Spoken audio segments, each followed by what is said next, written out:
ഈ പ്രതിഷേധ യോഗത്തിന്റെ ബഹുമാനായ അധ്യക്ഷൻ AIUTUCയുടെ ജില്ലാ സെക്രട്ടറി സഖാവ് CS കൃഷ്ണകുമാർ, ഈ പ്രതിഷേധ യോഗം ഉദ്ഘാടനം ചെയ്ത് സംസാരിച്ച SUCI കമ്മ്യൂണിസ്റ്റ് പാർട്ടിയുടെ സ്റ്റേറ്റ് സെക്രട്ടേറിയറ്റ് മെമ്പർ സഖാവ് PS ബാബു, വിവിധ മുന്നണി ട്രേഡ് യൂണിയനുകളെ പ്രതിനിധീകരിച്ചുകൊണ്ട് ഈ യോഗത്തിൽ പങ്കെടുക്കുന്ന സഖാക്കളെ, ഈ യോഗം ശ്രവിക്കുന്ന പ്രിയപ്പെട്ട തൊഴിലാളി സുഹൃത്തുക്കൾ, നാട്ടുകാർ, 90-കൾക്ക് ശേഷം നമ്മുടെ രാജ്യത്ത് ഏതാണ്ട്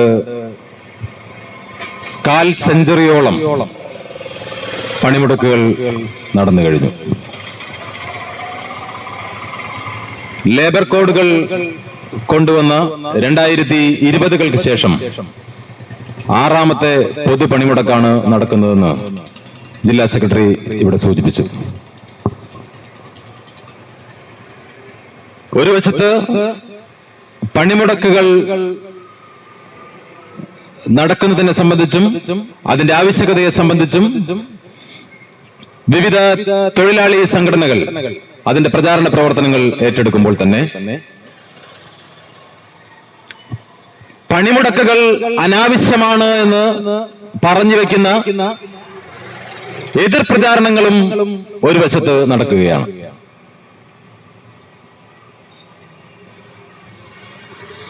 തൊഴിലാളികൾ തന്നെ 2 ചേരിയിൽ അണിനിരക്കുന്നു.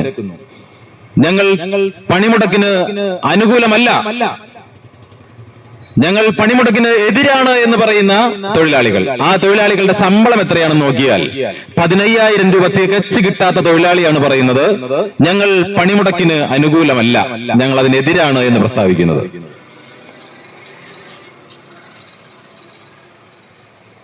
ആ തൊഴിലാളികൾക്ക് വേണ്ടി കൂടിയാണ് ഈ പണിമുടക്ക് നടത്തുന്നതെന്ന് പലപ്പോഴും ആ തൊഴിലാളി സുഹൃത്തുക്കൾ അറിയാറില്ല. ഉദ്ഘാടകൻ ഇവിടെ സൂചിപ്പിച്ചു, 29 ട്രേഡ് യൂണിയൻ നിയമങ്ങൾ ആറ്റിക്കുറുക്കി നരേന്ദ്രമോദി ഗവൺമെന്റ് 4 ലേബർ കോഡുകളിൽ ഒതുക്കുകയാണ് എന്ന്. അതിനെ സംബന്ധിച്ച് കേന്ദ്ര ഗവൺമെന്റ് പറയുന്നത് ഈ രാജ്യത്തെ മുഴുവൻ തൊഴിലാളികൾക്കും ഞങ്ങൾ ഫ്ലോർ വേജ് ഏർപ്പെടുത്തുന്നു എന്നാണ്. എല്ലാവർക്കും ഒരേ കൂലി ഏർപ്പെടുത്തുന്നു. പക്ഷേ ഓർക്കണം, ദേശീയ തലത്തിലെ ഫ്ലോർ വേജ് എന്ന് പറയുന്നത് 178 രൂപയാണ്. 178 രൂപ അടിസ്ഥാന കൂലി. 500 രൂപ കിട്ടിയിട്ട് ജീവിക്കാൻ കഴിയാത്ത കേരളത്തിലെ ജനങ്ങൾ, അല്ലെങ്കിൽ 1200 രൂപ കിട്ടിയിട്ട് ജീവിക്കാൻ കഴിയാത്ത കേരളത്തിലെ ജനങ്ങളോട് നരേന്ദ്രമോദി പറയുകയാണ് ഫ്ലോർ വേജ് 178 രൂപ, 178. അതാണ് ഫ്ലോർ വേജ്, ദേശീയ floor wage, national floor wage. അതാണ് ആ ഫ്ലോർ വേജ്. ഒരു നാഷണൽ ലെവലിൽ നടപ്പിലാക്കാൻ തീരുമാനിച്ചാൽ കേരളത്തിലെ തറക്കൂലിയും താഴേക്ക് പോകും. അതാണ് ലേബർ കോഡിന്റെ 1ാമത്തെ പ്രശ്നം. ലേബർ കോഡുകളെ കുറിച്ച് ഞങ്ങൾക്ക് കേൾക്കണ്ട എന്ന് മുത്തൂറ്റിൽ ജോലി ചെയ്യുന്ന ആളുകളും, മണപ്പുറത്ത് നന്ദകുമാറിന്റെ സ്ഥാപനത്തിൽ ജോലി ചെയ്യുന്ന ആളുകളും, ഇസാഫിൽ ജോലി ചെയ്യുന്ന ആളുകളും പറയുമ്പോൾ നിങ്ങൾ ഓർക്കണം, നിങ്ങൾക്ക് 500 രൂപ തികച്ചു കിട്ടാത്ത സാലറിയാണ് ഒരു ദിവസം നൽകുന്നത്, അല്ലെങ്കിൽ 15,000 രൂപയോ 20,000 രൂപയാണ് നിങ്ങൾക്ക് ശമ്പളമായി നൽകുന്നത്. ആ ശമ്പളം പോലും ഇല്ലാതാകുന്നതാണ് ലേബർ കോഡ് എന്ന് പുതിയ രംഗത്തെ ആളുകൾ മനസ്സിലാക്കണം. നിങ്ങൾക്ക് കോടതിയിൽ പോലും ചോദ്യം ചെയ്യാനാവില്ല. തൊഴിൽ സമയം 8 മണിക്കൂറിൽ നിന്ന് 11ലേക്കും 12ലേക്കും ഷിഫ്റ്റ് ചെയ്യുകയാണ്. നിങ്ങൾക്ക് കോടതിയിൽ ചോദ്യം ചെയ്യാനാവില്ല. കാരണം അങ്ങനെ ഒരു നിയമം ഉണ്ടാക്കി കഴിഞ്ഞാൽ ആ നിയമത്തിനെ വ്യാഖ്യാനിക്കുന്ന പണി മാത്രമേ കോടതി ചെയ്യൂ. അതുകൊണ്ട് കോടതിയിൽ നിന്ന് പോലും നിങ്ങൾക്ക് അനുകൂലമായ വിധി ഉണ്ടാവില്ല എന്ന് മനസ്സിലാക്കണം. പണിമുടക്ക് നടത്തുന്നത് പുണ്യം കിട്ടാൻ വേണ്ടിയിട്ടല്ലെന്നും, പണിമുടക്ക് നടത്തുന്നത് ജീവൽ പ്രധാനമായ ഡിമാൻഡുകൾ ഉയർത്താനും ആ പ്രശ്നങ്ങൾക്ക് പരിഹാരമുണ്ടാക്കാനുമാണെന്ന് നമ്മൾ മനസ്സിലാക്കണം. പത്രമാധ്യമങ്ങൾ നിരന്തരം എഴുതും ഇവിടുത്തെ GDP-യുടെ വർധനവിനെ സംബന്ധിച്ച്. ഈ വർഷം സെൻട്രൽ ഗവൺമെന്റ് ബജറ്റ് അവതരിപ്പിച്ചുകൊണ്ട് നിർമ്മല സീതാരാമൻ, ഇന്ത്യയുടെ ധനകാര്യ വകുപ്പ് കൈകാര്യം ചെയ്യുന്ന ലേഡി പറഞ്ഞത് ഈ വർഷം ഇന്ത്യയുടെ GDP 7.4ലേക്ക് ഉയരുമെന്നാണ് പറഞ്ഞത്. എന്തിനപേക്ഷിച്ച്? കഴിഞ്ഞ തവണത്തെ ആഭ്യന്തര ഉൽപാദനത്തെ അപേക്ഷിച്ച് ഈ വർഷം 7.4% വർദ്ധിക്കുമെന്ന് പറഞ്ഞു. സുഹൃത്തുക്കളെ, അത്താഴപ്പട്ടിണിക്കാരനായ സാധാരണ മനുഷ്യൻ ഓട്ടോറിക്ഷ ഓടിക്കുന്ന ആളുകളും കൽപ്പണിക്ക് പോകുന്ന ആളുകളും ഇവിടെ പശുവിനെ കറന്ന് പാല് വിൽക്കുന്ന സാധാരണ മനുഷ്യനുമൊന്നും ഈ GDP-യുടെ പിന്നാമ്പുറ കഥകൾ അന്വേഷിക്കാറില്ല. GDP-യുടെ പിന്നാമ്പുറ കഥകൾ നമ്മൾ അന്വേഷിക്കണം. എന്താണ് ഈ GDP എന്ന് പറയുന്നതെന്ന്? അവർ പറയുന്ന GDP നോമിനൽ GDP-യെ കുറിച്ചാണ് പറയുന്നത്. റിയൽ GDP എവിടെയാണ് നിൽക്കുന്നത്? നോമിനൽ GDP എന്ന് പറയുന്നത് ഇവിടുത്തെ വിലവർദ്ധനവും അതല്ലെങ്കിൽ വിലക്കയറ്റവും പണപ്പെരുപ്പവുമായി ബന്ധപ്പെട്ട് മാത്രമുള്ളതാണ്. അത് മനുഷ്യന്റെ ജീവിതത്തെ ബാധിക്കുന്ന റിയൽ GDP അല്ല എന്ന് തിരിച്ചറിയണം. റിയൽ GDP എന്ന് പറയുന്നത് സാധാരണ മനുഷ്യന്റെ പോക്കറ്റിൽ വികാസം ഉണ്ടാകുന്നുണ്ടോ എന്നതിനെ ആശ്രയിച്ചാണ്. നോമിനൽ GDP നിലനിൽക്കുന്ന അങ്ങനെയല്ല. അത് ചില ഉദാഹരണങ്ങൾ പറഞ്ഞാൽ നമുക്ക് മനസ്സിലാകും. നോമിനൽ GDP നിലനിൽക്കുന്നത് ഈ 2025-ൽ ഒരു 100 പേനകൾ അല്ലെങ്കിൽ ഒരു 100 കിലോ സവാള ഇവിടെ ഉൽപ്പാദിപ്പിച്ചെന്ന് കരുതുക, അല്ലെങ്കിൽ 100 പേനകൾ ഉണ്ടാക്കിയെന്ന് കരുതുക. ആ പേനകൾക്ക് 10 രൂപയാണ് വില എന്ന് കരുതുക. എങ്കിൽ 1000 നോമിനൽ GDP ആയി ഉണ്ടാവുക. അടുത്ത വർഷം ഈ പേനയ്ക്ക് 12 രൂപയായി എന്ന് കരുതുക. എങ്കിൽ നോമിനൽ GDP 1200 എന്ന് കരുതും. നിങ്ങൾ ആലോചിക്കൂ, നോമിനൽ GDP വർദ്ധിക്കുന്നതനുസരിച്ച് ഒരിക്കലും ജനങ്ങളുടെ സാമ്പത്തിക ശേഷി വർദ്ധിക്കുന്നില്ല. റിയൽ GDP എവിടെയാണ്? റിയൽ GDP വർദ്ധിക്കുന്നുണ്ടോ എങ്കിൽ മനുഷ്യന്റെ, ഈ നാട്ടിലെ സാധാരണ മനുഷ്യന്റെ, അവന്റെ അടുക്കളയിൽ ഈ GDP-യുടെ വർധനവുണ്ടാകണം.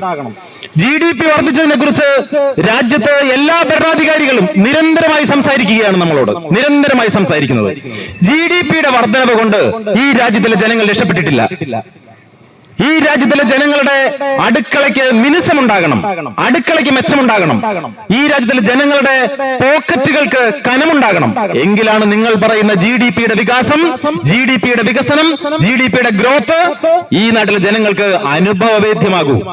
അതല്ലെങ്കിൽ നിങ്ങൾക്ക് കണക്കുകളിൽ മാത്രം പറയാവുന്ന കാര്യങ്ങളായി അതെല്ലാം ഒതുങ്ങും. അതാണ് ഇവിടെ സംഭവിച്ചുകൊണ്ടിരിക്കുന്നത്.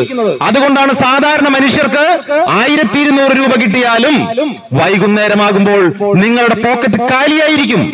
ഈ സമരത്തിനെ എതിർക്കുന്ന ആളുകൾ, ഞങ്ങളെ തെറി പറയുന്ന ആളുകൾ, ഞങ്ങളുടെ വീഡിയോയുടെ അടിയിൽ വന്നിട്ട് ഞങ്ങളുടെ അച്ഛനും അമ്മയ്ക്കും ഒക്കെ വിളിക്കുന്ന ആളുകൾ ആലോചിക്കണം, നിങ്ങളുടെയൊക്കെ പോക്കറ്റിന്റെ കനം എന്താണ് എന്ന്.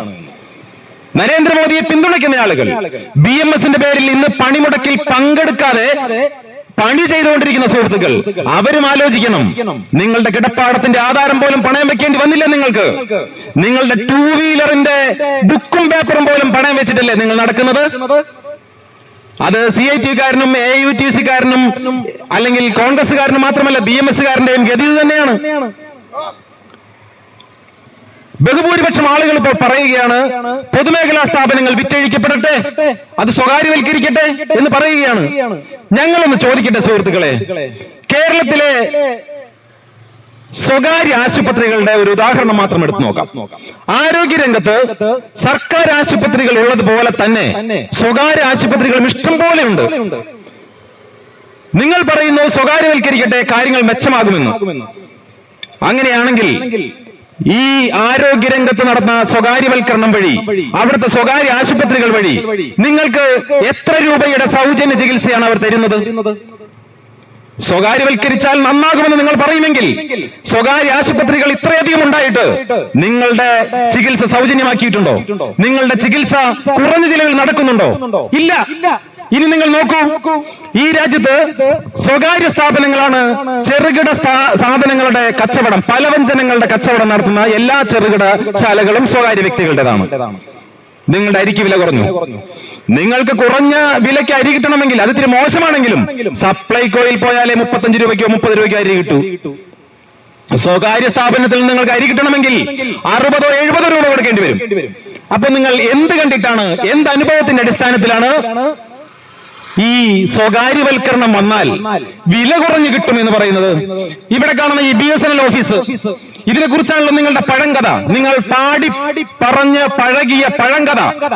ആ പഴങ്കഥയിൽ നിങ്ങൾ പറയും, പണ്ട് ഒരു കോളിന് ഞങ്ങൾക്ക് ഇൻകമിങ്ങിനും ഔട്ട് ഗോയിങ്ങിനും 8 രൂപ കൊടുക്കേണ്ടി വന്നു.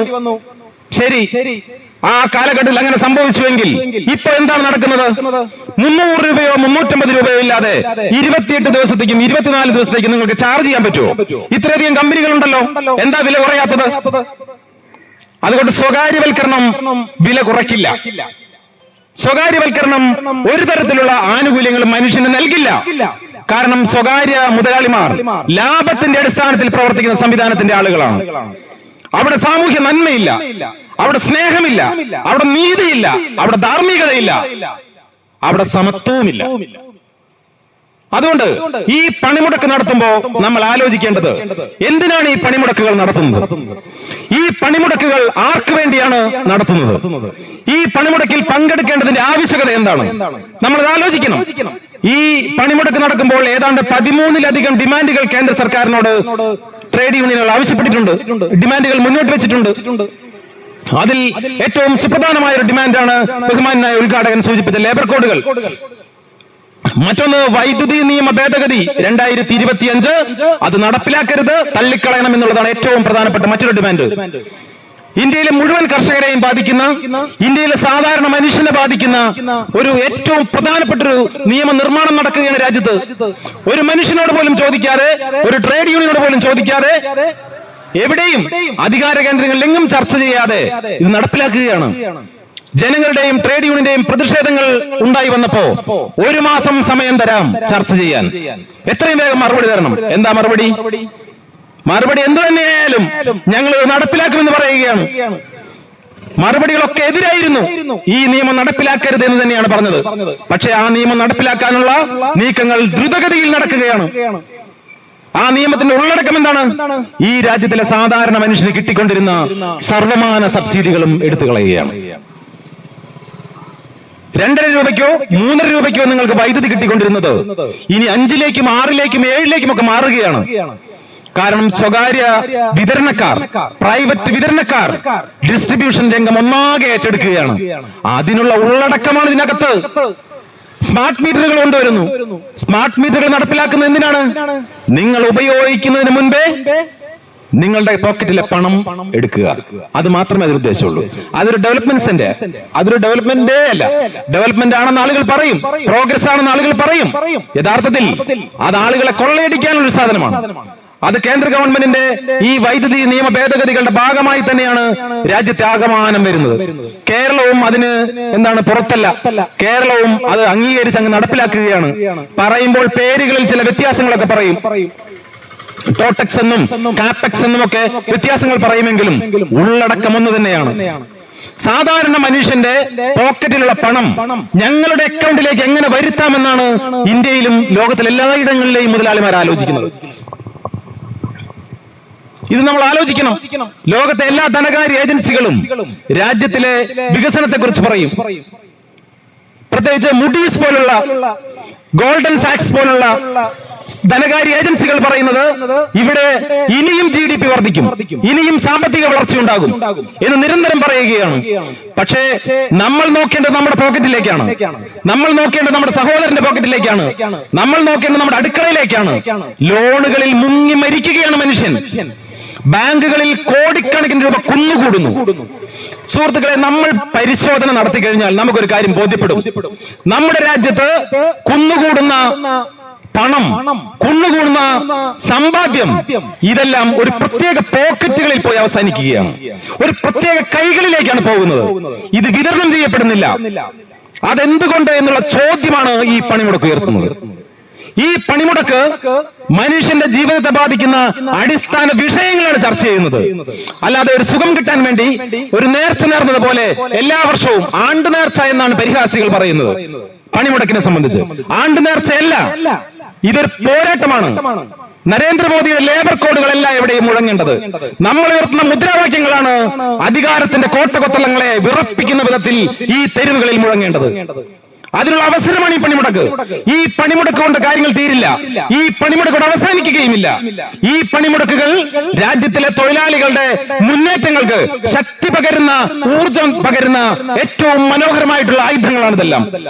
ഈ പണിമുടക്കിനെ AUTUC കാണുന്നതും അങ്ങനെ തന്നെയാണ്. ഈ രാജ്യത്തിലെ പാവപ്പെട്ട മനുഷ്യരുടെ, അവരുടെ അധ്വാനത്തിന് വില കൽപ്പിക്കുന്ന ഒരു കാലമുണ്ടാകണം. ഈ നാട്ടിലെ ഏതൊരു വസ്തുവിനും മൂല്യം നൽകുന്നത് ഈ നാട്ടിലെ മനുഷ്യന്റെ അധ്വാനമാണ്. വെറുതെ ഒരു വസ്തുവിനും മൂല്യം ഉണ്ടാവില്ല. ഒരു വസ്തുവും വെറുതെ ഉൽപ്പാദിപ്പിക്കപ്പെടുന്നില്ല.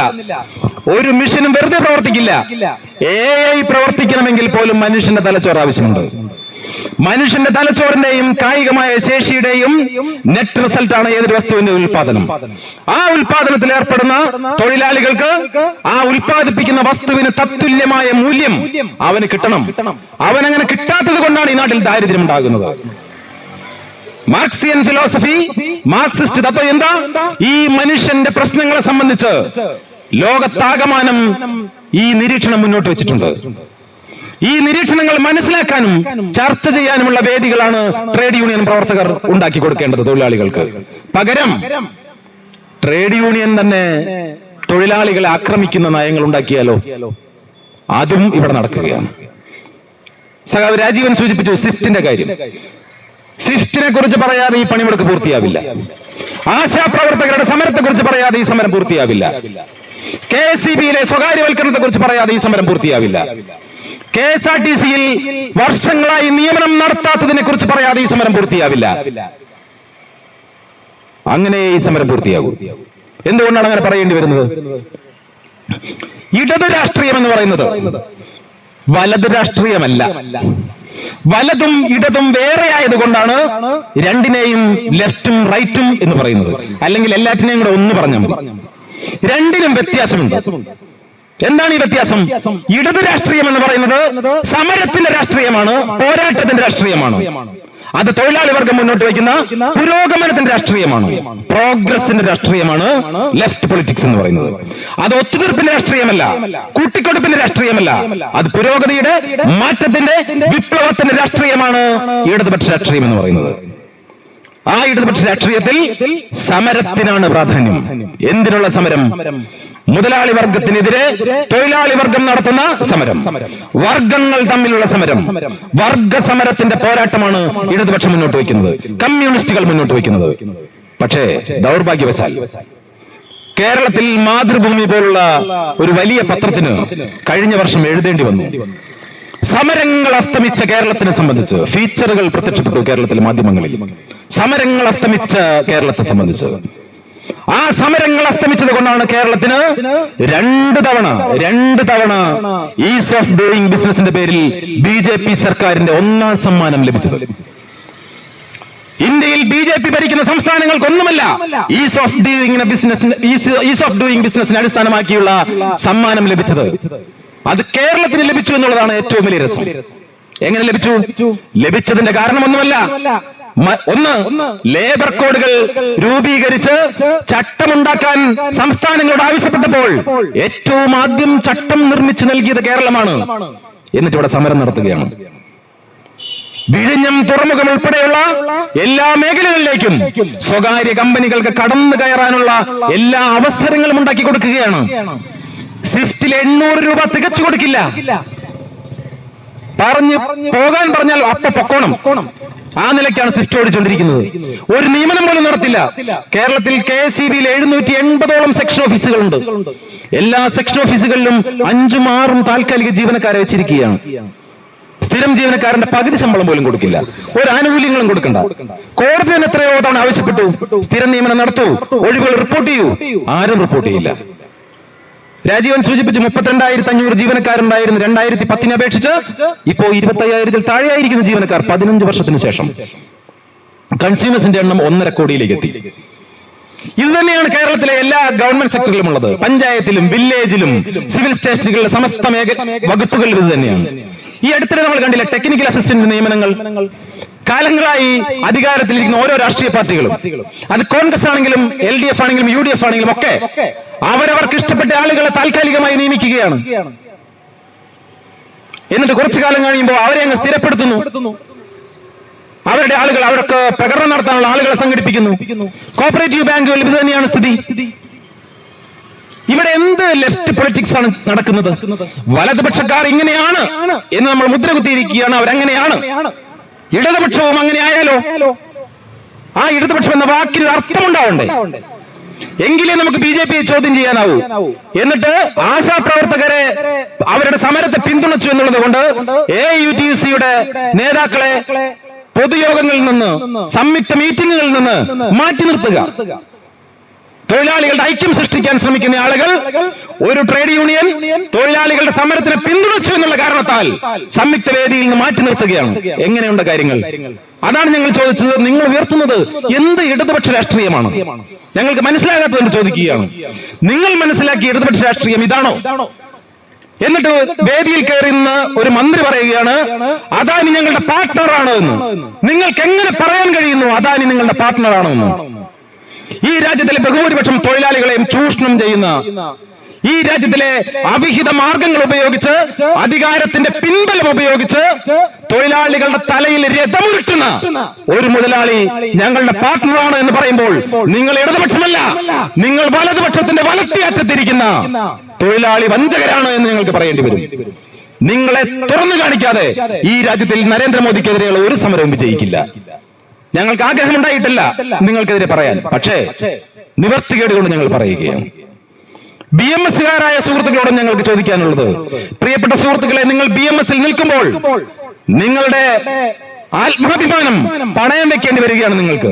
നിങ്ങൾക്കെല്ലാം അറിയാം, നിങ്ങൾ ഓരോന്നും അനുഭവിച്ചുകൊണ്ടിരിക്കുകയാണ്. ഞങ്ങൾ അനുഭവിക്കുന്നത് പോലുള്ള എല്ലാ പ്രശ്നങ്ങളും BMS-ൽ അഫിലിയേറ്റ് ചെയ്തിരിക്കുന്ന, BMS-ൽ അംഗത്വം എടുത്തിട്ടുള്ള ആളുകളൊക്കെ തന്നെ അനുഭവിക്കുന്നുണ്ട്. ഞങ്ങൾ മാത്രമല്ല കിടപ്പാടം പണയം വെക്കേണ്ടി വരുന്നത്, ഞങ്ങൾ മാത്രമല്ല ഇസാഫിൽ നിന്ന് ലോൺ എടുക്കേണ്ടി വരുന്നത്, ഞങ്ങൾ മാത്രമല്ല മുത്തൂറ്റിൽ നിന്ന് ലോൺ എടുക്കേണ്ടി വരുന്നത്, ഞങ്ങൾ മാത്രമല്ല കുടുംബശ്രീയിൽ നിന്ന് ലോൺ എടുക്കേണ്ടി വരുന്നത്, BMS-കാരനും ഈ പറഞ്ഞ സ്ഥലങ്ങളിൽ നിന്നൊക്കെ ലോൺ എടുക്കേണ്ടി വരുന്നുണ്ട്. നിങ്ങളുടെ സർക്കാരാണ് ഭരിക്കുന്നതെങ്കിൽ, നിങ്ങൾ ഈ രാജ്യത്തിന് വികസിപ്പിച്ചുവെങ്കിൽ നിങ്ങൾ എന്തിനാണ് ലോൺ എടുക്കേണ്ടി വരുന്നത്? നിങ്ങളുടെ വരുമാനം കൊണ്ട് നിങ്ങളുടെ ആവശ്യങ്ങൾ പൂർത്തീകരിക്കാൻ നിങ്ങൾക്കാവില്ലേ? എന്താ പൂർത്തീകരിക്കാനാവാത്തത്? ലോൺ എടുക്കേണ്ടി വരുന്നത് നിങ്ങളുടെ പർച്ചേസിംഗ് പവർ ഉയർന്നത് കൊണ്ടല്ല, അത് മുതലാളിമാർ മുന്നോട്ട് വയ്ക്കുന്ന കപട സാമ്പത്തിക ശാസ്ത്രമാണ്. എന്താണ് കപട സാമ്പത്തിക ശാസ്ത്രമാണെന്ന് പറയുന്നത്? ഒരാളുടെ തിരിച്ചടവിന്റെ ശേഷി വർദ്ധിക്കുന്നത് കൊണ്ടാണ് അയാൾ ലോൺ എടുക്കുന്നത് എന്ന് പറയുന്നത് കപട സാമ്പത്തിക ശാസ്ത്രമാണ്. നിങ്ങളുടെ കയ്യിൽ നിങ്ങളുടെ വരുമാനം കൊണ്ട് നിങ്ങളുടെ കാര്യങ്ങൾ പൂർത്തീകരിക്കാൻ കഴിയാതെ വരുമ്പോഴാണ് നിങ്ങളുടെ ബജറ്റ് കമ്മിയാകുന്നത്. അതുകൊണ്ടാണ് നിങ്ങൾക്ക് കമ്മി ബജറ്റ് പ്രഖ്യാപിക്കേണ്ടി വരുന്നത്, അതുകൊണ്ടാണ് നിങ്ങൾക്ക് ലോൺ എടുക്കേണ്ടി വരുന്നത്. അതാണ് ഞാൻ മുൻപേ സൂചിപ്പിച്ചത്. നിങ്ങൾ കപടമായ നോമിനൽ GDP അവതരിപ്പിക്കരുത്, റിയൽ GDP അവതരിപ്പിക്കണം. സാധാരണ മനുഷ്യന്റെ അടിസ്ഥാന ആവശ്യങ്ങൾ പൂർത്തീകരിക്കാൻ കഴിയുമ്പോഴാണ് യഥാർത്ഥത്തിൽ ഈ നാട്ടിൽ വികസനം നടന്നു എന്ന് പറയാൻ കഴിയും. ഈ വികസനം നടക്കാത്തത് കൊണ്ടാണ് ഈ നാട്ടിലെ തൊഴിലെടുക്കുന്ന എല്ലാ മനുഷ്യരുടെയും കിടപ്പാടങ്ങൾ പണയപ്പെടുത്തേണ്ടി വരുന്നത്, എല്ലാ മനുഷ്യന്റെയും ഗതികേടുകൾ കൂടുതൽ കൂടുതൽ വർദ്ധിച്ചു വരുന്നത്. അതിൽ BMS-കാരന് മാറി നിൽക്കേണ്ടി വരില്ല. അതുകൊണ്ട് BMS-കാരനും ഈ സമരത്തിൽ പങ്കെടുക്കണം. ഒരു കാലത്ത് നിങ്ങൾ ഉണ്ടായിരുന്നു ഈ സംയുക്ത വേദിയിൽ, പക്ഷെ നിങ്ങളുടെ മേൽ നേതാക്കളുടെ സമ്മർദ്ദത്തെ തുടർന്ന് നിങ്ങൾ ഈ സമരത്തിൽ പിന്മാറി. നിങ്ങളോട് വിനീതമായി ഞങ്ങൾ അഭ്യർത്ഥിക്കുകയാണ്, ഈ സമരത്തിന്റെ വേദിയിലേക്ക് നിങ്ങൾ വരണം. 10 വർഷമായി ട്രേഡ് യൂണിയനുകളുടെ ദേശീയ മീറ്റിംഗുകൾ നിങ്ങളുടെ ഗവൺമെന്റ് വിളിച്ചു കൂട്ടിയിട്ട് നിങ്ങൾ ആവശ്യപ്പെടണം ദേശീയ ലേബർ ഓർഗനൈസേഷന്റെ മീറ്റിംഗുകൾ വിളിച്ചുകൂട്ടാൻ. ലേബർ ഓർഗനൈസേഷനുകളുടെ മീറ്റിംഗുകൾ വിളിച്ചുകൂട്ടാതെ എവിടെയാണ് നിങ്ങൾ തൊഴിൽ പ്രശ്നങ്ങൾ ചർച്ച ചെയ്യുന്നത്? കാലങ്ങളായി ഈ രാജ്യത്തുണ്ടായിരുന്ന നിയമങ്ങൾ നിങ്ങൾ നിർമ്മാർജ്ജനം ചെയ്യുകയാണ്, പുതുതായി നിർമ്മിക്കുകയല്ല, അത് ഇല്ലാതാക്കുകയാണ് നിങ്ങൾ. ഇൻഡസ്ട്രിയൽ ഡിസ്പ്യൂട്ട് ആക്ട് തന്നെ ഉദാഹരണം. തൊഴിലാളിയും മുതലാളിയുമുള്ള ഒരു സമൂഹത്തിൽ തർക്കങ്ങൾ ഉണ്ടാകും, ഡിസ്പ്യൂട്ട് ഉണ്ടാകും. അതുകൊണ്ടാണ് ഇൻഡസ്ട്രിയൽ ഡിസ്പ്യൂട്ട് ആക്ട് നിലവിലുണ്ടായത്. ഇപ്പൊ നിങ്ങൾ പറയുന്നു വ്യവസായ ബന്ധക്കോടുകൾ മതിയെന്ന്. നിങ്ങൾക്ക് എന്തെങ്കിലും വിവരമുണ്ടോ? സത്യത്തിൽ മുതലാളിമാർക്ക് വിവരമുണ്ട്. അവരതുകൊണ്ടാണ് നിയമനിർമ്മാണങ്ങൾ നിരന്തരമായി അമെന്റ്മെന്റുകൾ കൊണ്ടുവരുന്നത്, ഭേദഗതികൾ കൊണ്ടുവരുന്നത്. തൊഴിലാളികൾ എന്നുള്ള നിലയ്ക്ക് എല്ലാ മനുഷ്യരോടും ഞങ്ങൾ ചോദിക്കുകയാണ്, നമ്മൾ ആലോചിക്കേണ്ട സമയമാണ്. ഓരോ വാക്കുകൾക്കിടയിലൂടെ, വരികൾക്കിടയിലൂടെ വായിക്കണം. തൊഴിലാളികൾ തമ്മിലുള്ള തർക്കങ്ങൾ പരിഹരിക്കാനുള്ള കോടതികൾ ഇല്ലാതാവുന്നതായി ഡോക്ടർ ബാബുവിടെ സൂചിപ്പിച്ചു. എന്തിനാണത്? മുതലാളിമാരുടെ ചൂഷണം ഏറ്റവും മനോഹരമായി നടത്താനുള്ള അവസരങ്ങൾ സൃഷ്ടിക്കുകയാണ് അവര്. ഈ രാജ്യത്ത് ധാരാളം നിയമങ്ങളുണ്ട്. ഈ നിയമങ്ങൾ ബ്രിട്ടീഷുകാരുടെ കാലം മുതൽ ഉണ്ടായി വന്നിട്ടുള്ളതാണ്. സാഹചര്യങ്ങൾക്കനുസരിച്ച്, ആവശ്യകതയ്ക്കനുസരിച്ച് ഈ നിയമങ്ങൾ ഉണ്ടായിട്ടുണ്ട്. ആ നിയമങ്ങൾ ഭേദഗതി ചെയ്യുന്നത് ആർക്ക് വേണ്ടിയാണ്? ലോകത്താകമാനം എല്ലാ മുതലാളിമാരും പ്രതിസന്ധിയിലാണ്. എല്ലാ മുതലാളിമാരും, അവരാരും സമാധാനത്തിലല്ല. അതുകൊണ്ടാണ് അമേരിക്കയുടെ പ്രസിഡന്റിന് നിയമനിർമ്മാണങ്ങൾ നിരന്തരമായി നടത്തേണ്ടി വരുന്നത്. അവിടേക്ക് ഒരു മനുഷ്യന് ചെല്ലാൻ പറ്റാത്ത വിധത്തിൽ നിയമനിർമ്മാണങ്ങൾ നടത്തുകയാണ്. കയറ്റുമതിയെ സംബന്ധിച്ച്, ഇറക്കുമതിയെ സംബന്ധിച്ച് പുതിയ നിർമ്മാണങ്ങൾ, അമേരിക്കയ്ക്ക് അനുകൂലമായ നിയമങ്ങൾ ഉണ്ടാക്കാൻ ശ്രമിക്കുന്നു. ലോകത്തെല്ലാ രാജ്യങ്ങളിലെയും വിഭവങ്ങൾ കൈയടക്കാൻ ശ്രമിക്കുന്നു. എന്താണ് ഇതിന്റെ അർത്ഥം? മാർക്കറ്റ് ഇല്ലെങ്കിൽ, കമ്പോളമില്ലെങ്കിൽ മുതലാളിത്തത്തിന് നിലനിൽപ്പില്ല എന്നുള്ള അടിസ്ഥാന പാഠം നമ്മൾ മനസ്സിലാക്കണം. ഞങ്ങളുടെ വീഡിയോയുടെ അടിയിൽ വന്നിട്ട്, ഞങ്ങളുടെ പ്രസംഗത്തിന്റെ അടിയിൽ വന്നിട്ട് ഞങ്ങളുടെ അച്ഛനും അമ്മയ്ക്കും വിളിക്കുന്ന മാന്യ സുഹൃത്തുക്കൾ ആലോചിക്കേണ്ടത്, നിങ്ങളുടെയൊക്കെ കിടപ്പാടത്തിന്റെ ആധാരം കയ്യിലുണ്ടോ? ഒരാൾ ചോദിച്ചു, ഈ പണിമുടക്ക് നടത്തിയാൽ പിറ്റേ ദിവസം ഇസാഫിന്റെ പൈസ ഞങ്ങൾ എങ്ങനെ അടയ്ക്കും, താൻ തരുമോ എന്നാണ് ചോദിച്ചത്. എടോ മനുഷ്യ, താൻ മനസ്സിലാക്കണം, ഒരു ദിവസം പണിമുടക്കിയിട്ട് തനിക്ക് ഇസാഫിന്റെ ലോൺ അടയ്ക്കാൻ കഴിയുന്നില്ലെങ്കിൽ തന്റെ ഗതികേട് അങ്ങനെയായിരിക്കുകയാണ്, തന്റെ ജീവിതം അങ്ങനെയാക്കിയിരിക്കുകയാണ്. ആര്? ഈ സിസ്റ്റം. ഈ സിസ്റ്റത്തിന്റെ ചേഞ്ചിന് വേണ്ടി, ഈ സിസ്റ്റത്തിലെ മുതലാളിമാരുടെ ചൂഷണത്തിനെതിരെ അതിനാണ് ഈ പണിമുടക്ക് നടത്തുന്നത്. ആ ചൂഷണം ഇല്ലാതാക്കാൻ വേണ്ടിയാണ് ഈ പണിമുടക്ക് നടത്തുന്നത്. ആ ചൂഷണം നടക്കുന്നത് കൊണ്ടാണ് ഒരു ദിവസം പണിമുടക്കുമ്പോൾ ഇസാഫിന്റെ ലോൺ അടയ്ക്കാൻ പറ്റാത്ത വിധത്തിൽ തകർന്നു പോകുന്നത്. മുൻപൊരിക്കൽ ഞങ്ങൾ ചോദിച്ചു, 365 ദിവസവും നിങ്ങൾ പണിക്ക് പോകുന്നില്ലേ? എന്നിട്ടെന്തേ വർഷത്തിൽ ഒരു പണിമുടക്ക് നടന്നപ്പോ ആ പണിമുടക്കിൽ പങ്കെടുത്താൽ ഞങ്ങൾക്ക് ഇസാഫിലെ ലോൺ അടയ്ക്കാൻ പറ്റില്ല, ഞങ്ങൾക്ക് കുടുംബശ്രീയുടെ ലോൺ അടയ്ക്കാൻ പറ്റില്ല എന്ന് പറയുമ്പോ നിങ്ങൾക്കൊക്കെ ഒരു ദിവസത്തെ പനി വന്നാൽ എന്ത് ചെയ്യും? അത്രയുള്ള ഇവിടുത്തെ സോഷ്യൽ സെക്യൂരിറ്റി. എല്ലാ ദിവസവും പണിക്ക് പോയാലും നിങ്ങളുടെ ജീവിതം ദുരിതപൂർണമാണ്. എന്തുകൊണ്ട്? മുതലാളിമാർക്ക് യാതൊരു ബുദ്ധിമുട്ടില്ലല്ലോ, ഒരു മുതലാളിക്കും ഒരു ബുദ്ധിമുട്ടില്ലല്ലോ, തൊഴിലാളിക്ക് മാത്രമാണല്ലോ ബുദ്ധിമുട്ട്. മറ്റൊന്ന്, പണിമുടക്കിന്റെ പേരിൽ അവധിയെടുത്തിട്ടുള്ള ആളുകളോട് പറയാതിരിക്കാനാവാത്തത് കൊണ്ട് സൂചിപ്പിക്കുകയാണ്. പ്രത്യേകിച്ച് അധ്യാപകരും സർക്കാർ ജീവനക്കാരും, വ്യവസായ മേഖലയിൽ ജോലി ചെയ്യുന്ന ആളുകൾ, നിങ്ങൾ എല്ലാവരും പണിമുടക്കിൽ പങ്കെടുക്കണം. പണിമുടക്കിൽ പങ്കെടുക്കുക എന്ന് പറഞ്ഞാൽ തലേ ദിവസം ബിവറേജിൽ പോയി കുട്ടി വാങ്ങി വീട്ടിൽ നിന്ന് ആഘോഷിക്കുന്നതിനല്ല പണിമുടക്ക് എന്ന് പറയുന്നത്. തലേ ദിവസം വണ്ടി ബുക്ക് ചെയ്ത് ടൂർ പോകുന്നതിനല്ല പണിമുടക്ക് എന്ന് പറയുന്നത്. പണിമുടക്ക് എന്ന് പറയുന്നത് അക്ഷരാർത്ഥത്തിൽ തെരുവിലിറങ്ങണം, രാവിലെ മുതൽ വൈകുന്നേരം വരെ തൊഴിലാളിയോടൊപ്പമായിരിക്കണം. ഒരു നിർമ്മാണ തൊഴിലാളി പണിമുടക്കിയാൽ അവന്റെ വൈകിട്ട് അവന്റെ വീട്ടിൽ അന്നം വാങ്ങാൻ പറ്റില്ല, അവന്റെ അടുപ്പ് പുകയില്ല. അതുകൊണ്ടാണ് അവൻ ചോദിക്കുന്നത്. ഈ തൊഴിലാളികൾക്ക് ഇങ്ങനെ ഒരു രോഷം ഉണ്ടാവാൻ കാരണം എന്താണ്? സംഘടിത മേഖലയിലെ ചില തൊഴിലാളി വിരുദ്ധരായ ആളുകളുടെ നിലപാടുകൾ അതിനൊരു കാരണമായിട്ടുണ്ട്. ബെഫി എന്ന് പറയുന്ന ഒരു സംഘടനയുണ്ട്, bank employees federation of India. ഈ സംഘടനയാണ് ബാങ്കിംഗ് മേഖലയിലെ ഏറ്റവും വലിയ സംഘടന. ഈ സംഘടനയുടെ ഏതെങ്കിലും മനുഷ്യർ തെരുവിൽ ഇറങ്ങുമോ? നേതാക്കളെ കുറച്ച് ആളുകൾ പ്രസംഗിക്കാൻ വരും, ബാക്കി ഒരെണ്ണം ഉണ്ടാവില്ല. പ്രകടനങ്ങളിൽ പങ്കെടുക്കുന്നതൊക്കെ സാധാരണ തയപ്പായ തൊഴിലാളികൾ, വീട്ടുതൊഴിലാളികൾ, നിർമ്മാണ തൊഴിലാളികൾ, സാധാരണ മനുഷ്യരായിരിക്കും. ആ മനുഷ്യരാണ് ഇപ്പോൾ നിങ്ങൾക്കെതിരെ തിരിച്ചു ചോദിക്കുന്നത്. അതുകൊണ്ട് ഈ സമരത്തിൽ കുത്തിത്തിരിപ്പുണ്ടാക്കുന്നതിൽ ഏറ്റവും പ്രധാന പങ്ക് വഹിക്കുന്നത് ഇതുപോലുള്ള തൊഴിലാളി വിരുദ്ധരായ സംഘടിത വിഭാഗത്തിൽപ്പെട്ട ചില ആളുകൾ മാത്രമാണ്. അതുകൊണ്ട് അവരോട് പറയാനുള്ളത്, നിങ്ങളൊക്കെ ഈ സമരത്തിൽ സജീവമായി ഉണ്ടാകണം.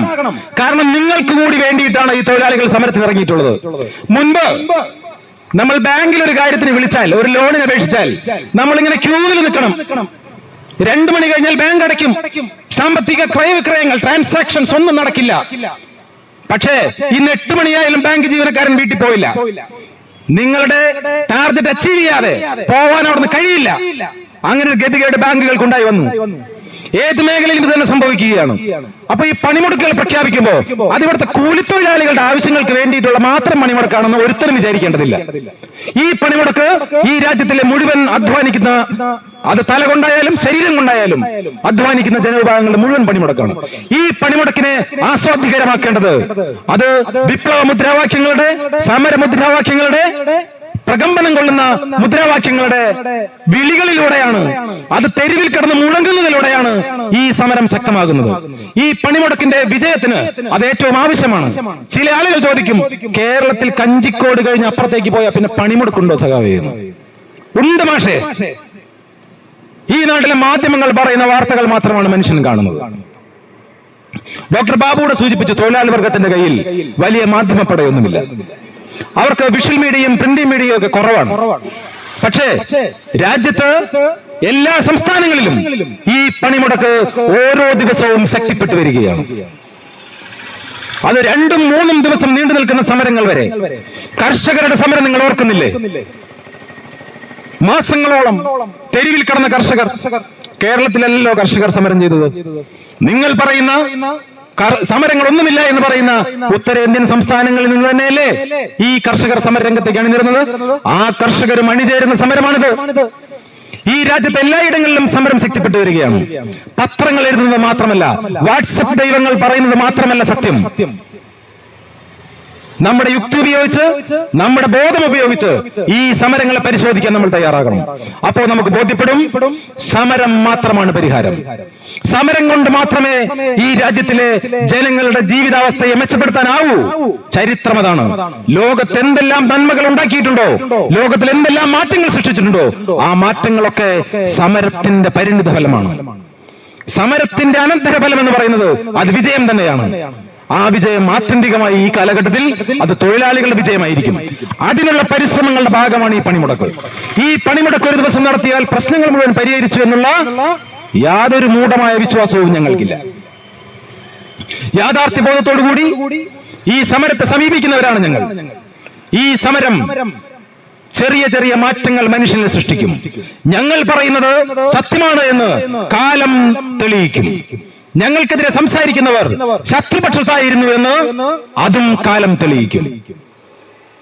നമ്മളാരും ഇന്ന് രാത്രി തന്നെ മരിച്ചു പോയില്ല. കുറച്ചു കാലം കൂടെ നമ്മളൊക്കെ ജീവിക്കും. പുതിയ തലമുറ ഇവിടെ ഉയർത്തു വരും. ഈ മുദ്രാവാക്യങ്ങൾ ആ മനുഷ്യർ ഏറ്റെടുക്കും. ലോകത്ത് മാറ്റങ്ങൾ സാധ്യമായിട്ടുള്ളതെല്ലാം സമരങ്ങളിലൂടെയാണ്. ആ സമരങ്ങൾക്ക് നേതൃത്വം കൊടുക്കുന്നത് ഈ കാലഘട്ടത്തിൽ തൊഴിലാളി വർഗമാണ്. വർഗങ്ങളില്ല എന്ന് പറയുന്നവരോട് മുഖത്ത് നോക്കി വർഗങ്ങളുണ്ട് എന്ന്, ഈ ലോകത്തിലെ കാര്യങ്ങളെല്ലാം തീരുമാനിക്കുന്നത് വർഗങ്ങൾ തന്നെയാണ് എന്ന് പറയാനുള്ള ആർജവം നമുക്കുണ്ടാകണം. അതിന് ഇടതുപക്ഷ രാഷ്ട്രീയത്തിനെ കഴിയും. ആ ഇടതുപക്ഷ രാഷ്ട്രീയത്തിന് കരുത്തു പകരാനുള്ള അവസരം കൂടെയാണ് ഈ പൊതുപണിമുടക്ക്. ഈ പൊതുപണിമുടക്കിൽ ഓരോ ട്രേഡ് യൂണിയനുകളും ഉയർത്തുന്ന മുദ്രാവാക്യങ്ങൾ പരിശോധിക്കുകയും ആ മുദ്രാവാക്യങ്ങൾക്ക് അനുസരിച്ചാണോ ആ ട്രേഡ് യൂണിയനുകളും അവരുടെ മാതൃസംഘടനകളും പ്രവർത്തിക്കുന്നത് എന്ന് പരിശോധിക്കാനുള്ള ഒരു അസുലഭമായ അവസരം കൂടിയാണ് ഈ പണിമുടക്ക്. ഈ പണിമുടക്കിൽ മുഴുവൻ ജനാധിപത്യ വിശ്വാസികളും അണിചേരുകയാണ്. നിശ്ചലമായ ഈ തെരുവോരങ്ങൾ അത് സാക്ഷിയാണ്. ആളുകൾ പറയും പണിമുടക്കിൽ ഭയങ്കര സംഭവങ്ങൾ നടന്നു, എവിടെയെങ്കിലും വണ്ടികൾ ഓടി, കട തുറന്നു. ആരെയും നിർബന്ധിച്ച് ഈ പണിമുടക്കിൽ ഞങ്ങൾ പങ്കെടുപ്പിച്ചിട്ടില്ല. ആരോട് നിർബന്ധമായി പണിമുടക്കണമെന്ന് ഞങ്ങൾ പറഞ്ഞിട്ടില്ല. എല്ലാവരോടും ഞങ്ങൾ അഭ്യർത്ഥിക്കുകയായിരുന്നു, ഈ പണിമുടക്കിനെ വിജയിപ്പിക്കണം, പിന്തുണയ്ക്കണം. കഴിഞ്ഞ പണിമുടക്കിൽ മാത്രം 25 കോടി ജനങ്ങൾ പങ്കെടുത്തു. ഈ പണിമുടക്കിലും തൊഴിലാളികൾ അണിചേരുകയാണ്. ഞങ്ങൾ പണിമുടക്കാൻ ആവശ്യപ്പെടുന്നത് നിങ്ങളുടെ കൂടി കൂലി വർധനവിന് വേണ്ടിയാണ്. അതൊരിക്കൽ കൂടി ഓർമ്മിപ്പിച്ചുകൊണ്ട് ഈ നാട്ടിൽ അസംഘടിതരായ മനുഷ്യനോട്, നിർമ്മാണ തൊഴിലാളികളോട്, ഓരോ ബാങ്കുകളിൽ ജോലി ചെയ്യുന്ന സാധാരണ കരാർ തൊഴിലാളികളോട്, എല്ലാവരോടും ഞങ്ങൾ അഭ്യർത്ഥിക്കുന്നത് നിങ്ങൾ ഈ പണിമുടക്കിൽ അണിചേരണം. തുടർന്നുള്ള സമര പ്രവർത്തനങ്ങളിൽ നിങ്ങൾ അണിചേരണം. ഈ പണിമുടക്കിനെ ഐതിഹാസികമായ വിജയമാക്കി തീർത്ത മുഴുവൻ തൊഴിലാളികളോടും ഞങ്ങൾ ഈ അവസരത്തിൽ നന്ദി അറിയിക്കുന്നതോടൊപ്പം ഈ അവസരം പ്രയോജനപ്പെടുത്തിക്കൊണ്ട് തൊഴിലാളി സംഘടനകൾ അവരുടെ ഡിമാൻഡുകൾ ഈ നാട്ടിലെ മുഴുവൻ മനുഷ്യരോടും പ്രഖ്യാപിക്കേണ്ട ഒരു സമയം കൂടിയാണ്. അല്ലെങ്കിൽ എന്ത് സംഭവിക്കും? അല്ലെങ്കിൽ സംഭവിക്കാൻ പോകുന്നത് തൊഴിലാളികൾ അവർ നേതാക്കളില്ലാത്ത, അവർ പ്രതീക്ഷകളില്ലാത്ത ആളുകളായി മാറും. ആ പ്രതീക്ഷകൾ അസ്തമിക്കാത്ത വിധത്തിൽ, ആ പ്രതീക്ഷകൾക്ക് ആക്കം വർദ്ധിപ്പിക്കുന്ന വിധത്തിൽ തൊഴിലാളികളെ നയിക്കേണ്ട സംഘടനകളാണ് ട്രേഡ് യൂണിയനുകൾ.